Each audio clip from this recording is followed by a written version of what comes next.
Hi, Father Taylor here with your weekly EBlast. Today is Thursday, a little bit cloudy, May 15th.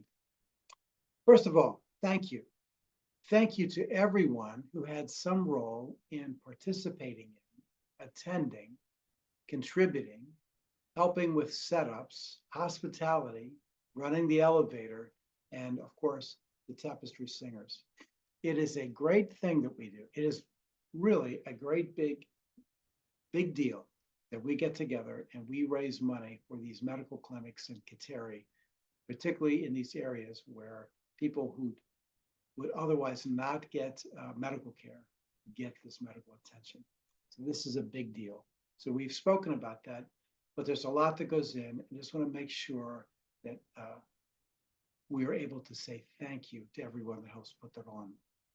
Paula, as you know, would never stand up and want to have anyone, you know, single her out for a particular kind of praise, but Paula puts a tremendous amount of work into everything she does here at Trinity. And to add tapestry, that it's a very big deal. It's a very big deal. So all the rehearsals, Monday nights, multiple nights, leading up, extra nights, all that she does, just a fantastic job. And to think that right before the second performance, she got wounded. There was a small accident. She had a big gash in a finger. It was kind of crazy just as you're getting ready to do a performance. She just kind of presses on. So big thanks to Paula and to everybody else who's involved in that, whether it's setting up tables for receptions, counting money, running the elevator, doing the lights. Thank you to everybody who made that possible. Friday at 4 o'clock, we will have the service for Hap Osborne.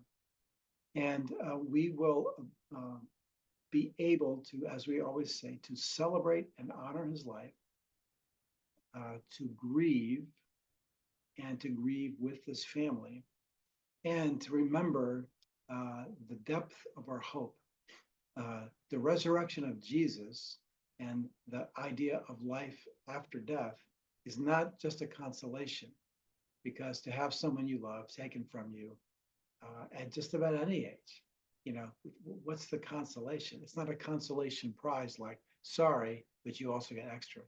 This is the very validation of the life that we share together through Christ.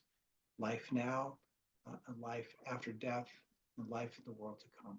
So I would just invite you to come, to be there, to be supportive for the family. There is no receiving line ahead of time. There's simply the service at 4 o'clock, followed by a reception. And at the reception, you can greet the family. You ask your prayers, please. If you hear this EBlast in the vicinity of Friday, even if it's after Friday, please be praying for the family. If you've ever been touched by the loss of someone you love, you know how difficult this is. So please be praying for them, be strengthened, and that their sense of faith and hope in Christ is strengthened throughout this weekend. So that's Friday, 4 o'clock. On Sunday, I would ask your prayers for 7 kids who are going to be part of a Holy Communion, a welcome to the table service. In the Episcopal Church, all baptized people, as soon as you're baptized, you are considered a member, a full member, not a sort of a member, not a aspiring to be a member, but a full member. And that is why there is no service in the prayer book for First Communion. We've always done First Communion, mostly because lots of kids in the area, particularly our Roman Catholic friends, First Communion is a big deal.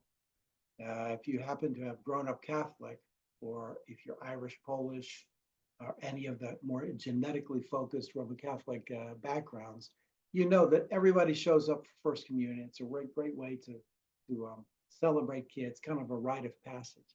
That's not what we do.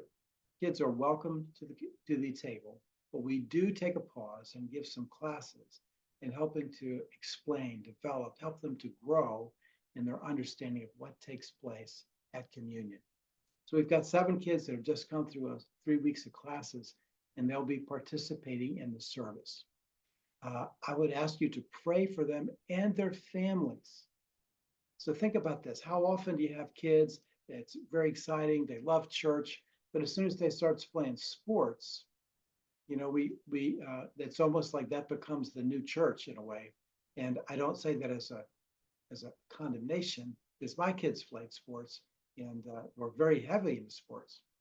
But it is true that sometimes kids at certain ages, we get less of church, we get less of our instruction, we get less of our worship. And so as you're praying for these kids, pray, Lord, that the Lord will help them get through that and that they will continue to follow the Lord, even though they might get caught up in other activities and things. And that getting older doesn't mean the absence of worship. So pray for them that even in this service on Sunday, they would have an experience of God and of community that they will not forget, that will stay with them over the next years and all their lives. That's what community is. We're not just people that attend church on Sunday.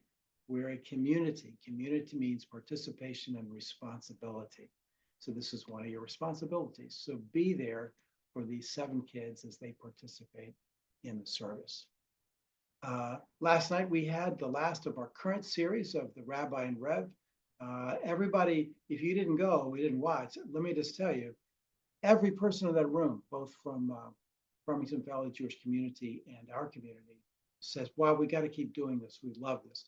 It is poignant, not just as entertainment.